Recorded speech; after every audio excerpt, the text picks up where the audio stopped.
So, you want to know what it's like living in Italy? Stay tuned. So, in 2016, I lived in Italy for 2 months, and last year I was there for 1 month. So, I have a little bit of experience abroad, very little, but I am learning Italian. But anyways, today I want to talk about some of the differences between the US and Italy. When I was there, I realized through just being immersed in the culture that there are some major differences and some very nuanced small things that was just different in Italy. So I'm just gonna go over a couple of them. Also, I do apologize for the lighting because it's nighttime and it's not cute. I'm sorry. Why is there a hanger here? And the first thing I noticed once I got off the plane was the staring. This is something I saw many people, many YouTubers, bloggers talk about, and it still did not prepare me fully for the experience of being stared at for absolutely no reason except for me just being me. Nothing really can prepare you for like people staring at you for no reason, and I think even still that's something I'm gonna have to really get used to if I ever live there. The culture in the United States is you don't stare at strangers unless you want to fight. I do understand staring tends to be not so big of a deal. I think it's also important to remember intention versus impact, and their intention may have been just curiosity, but the impact that it had is discomfort. So if you're someone who's very like shy or socially awkward, who doesn't want to be stared at for 20 minutes on a bus ride, that's something you're gonna have to really get used to and adjust to. Something I did start doing after a while was I would just start staring back at them and they would like divert their eyes and look away, and that's how I knew like this is not okay because you're uncomfortable with me staring at you.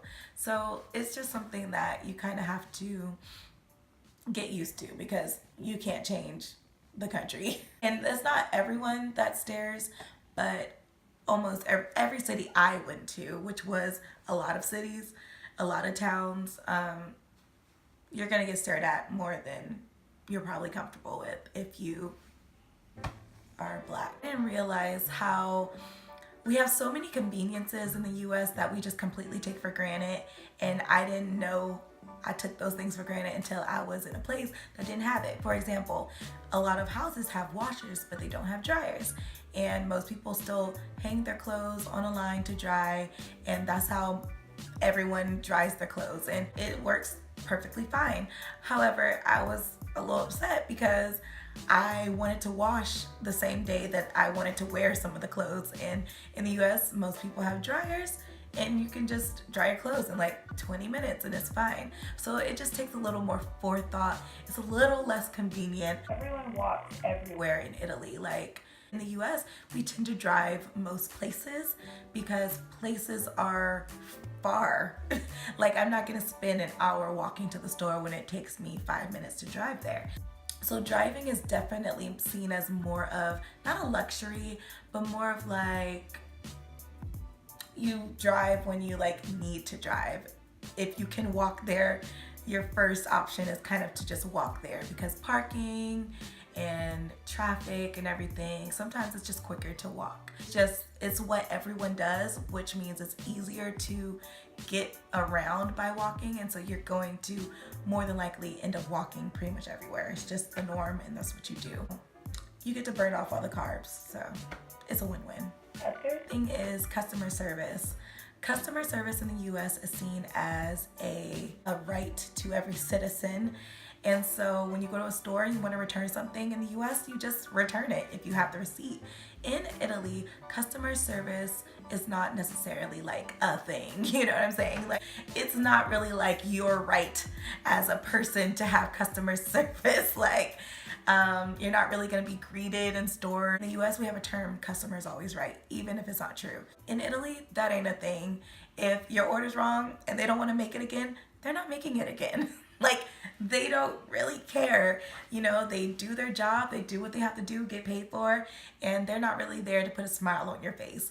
That's something I was not expecting because in Italy, they are so warm and welcoming, but when it comes to like their job environment and when they're at work, customer service is like, you a customer, but I ain't gotta serve you. Okay.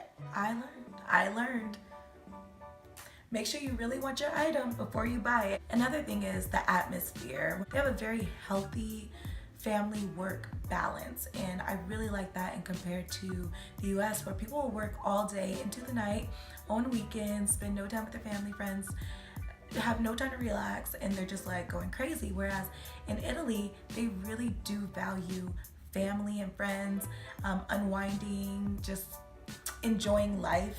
And it looks like it's the weekend on most weeknights because people are, honestly, I really think it's so healthy, and you can see that they have a lot more joy and happiness in their lives because they do value quality time with family and friends and just downtime, and life isn't just about working. So they really have a cool balance when it comes to that.